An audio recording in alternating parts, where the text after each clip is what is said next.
आप सब? आशा करते हैं आप बहुत अच्छे होंगे, स्वस्थ होंगे और अपनी अपनी पढ़ाई में व्यस्त होंगे। तो चलिए बच्चों, हम आज का अपना पाठ शुरू करते हैं। आज का हमारा पाठ है पत्र लेखन। तो आज हम पत्र लिखना सीखेंगे। चलिए पढ़ते हैं।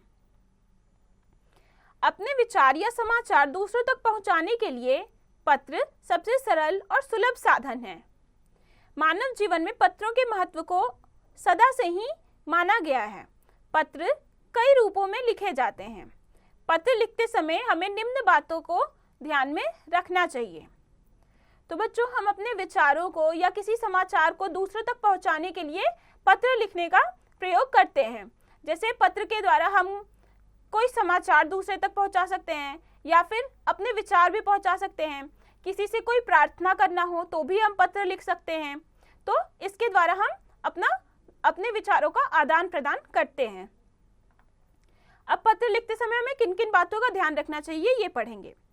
पत्र लिखने से पूर्व यह निश्चित होना चाहिए कि हमें पत्र किसे लिखना है और उसमें क्या लिखना है।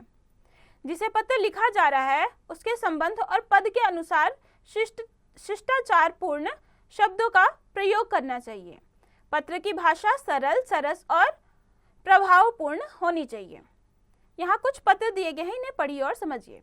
तो चलिए बच्चों, यहाँ कुछ उदाहरण दिए गए हैं पत्र लेखन के, हम उन्हें पढ़ेंगे। पहला है अवकाश के लिए मुख्याध्यापिका के नाम प्रार्थना पत्र। सेवा में मुख्याध्यापिका, डीएवी पब्लिक स्कूल, चंडीगढ़। महोदया, सविनय निवेदन है कि हमारे घर के सभी सदस्य कल दिल्ली जा रहे हैं।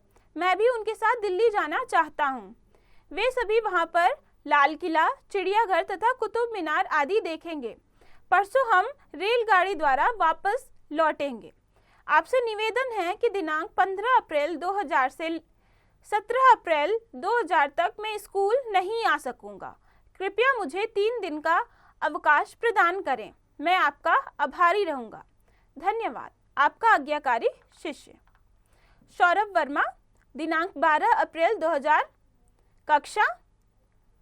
दूसरा उदाहरण है जन्मदिन पर सखी को बधाई पत्र।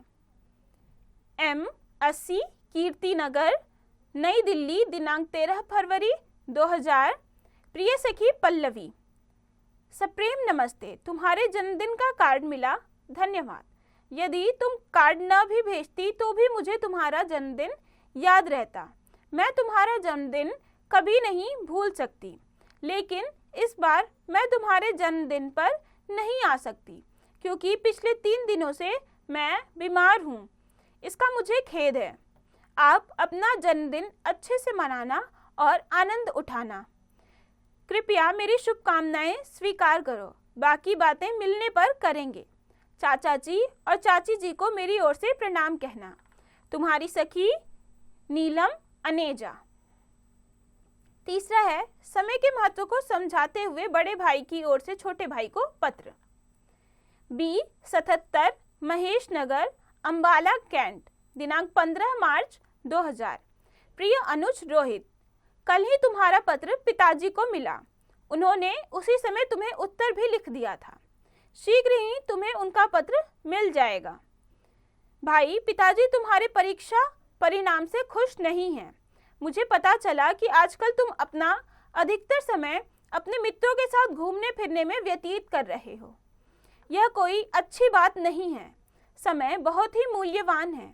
यह एक बार बीत जाने पर वापस नहीं आता। समय को व्यर्थ मत गवाओ। आशा है आप मेरी बात मानोगे। अब तुम ध्यान लगाकर पढ़ाई करोगे और शिकायत का अवसर नहीं दोगे। तुम्हारा बड़ा भाई हार्दिक। चौथा है कक्षा में प्रथम आने पर माता पिता को पत्र। सेक्टर 3, अशोक नगर, फरीदाबाद, दिनांक 21 अप्रैल 2000। आदरणीय माता पिता, प्रणाम। मैं यहाँ पर कुशल से हूँ। आशा है आप दोनों भी कुशलता पूर्वक होंगे। आपको यह जानकर बहुत खुशी होगी कि मैं अपनी कक्षा में प्रथम आया हूँ। मेरे प्रधानाचार्य और शिक्षकों ने मेरे प्रथम आने पर मुझे बधाई दी और मुझे इनाम भी दिया। उन्होंने मुझे मेहनत करने के लिए प्रेरित किया। मेरी ओर से दादा दादी जी को प्रणाम। आपका बेटा निखिल।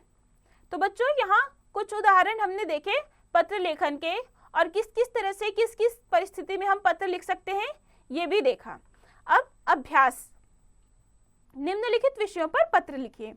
तो हमने ऊपर पत्र लेखन सीखा, अब यहाँ विषय दिए गए हैं जिन पर आपको पत्र लिखना है। जैसे क, विद्यालय छोड़ने का प्रमाण पत्र लेने के लिए मुख्य अध्यापक को प्रार्थना पत्र लिखिए। तो बच्चों इसमें आप लिखेंगे, जैसे सेवा में मुख्य अध्यापक महोदय, अपने विद्यालय का नाम लिखेंगे, फिर लिखेंगे महोदय आपसे निवेदन है कि मैं आपके विद्यालय का नाम, फिर अपना नाम और अपनी कक्षा लिखेंगे। फिर आप अपना कारण बताएंगे कि आप विद्यालय क्यों छोड़ रहे हैं। फिर आप बताएंगे कि विद्यालय आप छोड़ रहे हैं इस वजह से आपको विद्यालय छोड़ने का प्रमाण पत्र चाहिए और इसके लिए आप आभारी हैं। फिर आप अपना नाम, दिनांक और कक्षा लिखेंगे। ऐसे ही आपको बाकी के जो विषय दिए गए हैं उन पर भी पत्र लिखने हैं। तो बच्चों ये पाठ यहाँ खत्म हुआ, हमने पत्र लेखन सीखा। अब आप इस पाठ को पढ़िए, समझिए और बचे हुए अभ्यास को खुद से कीजिए।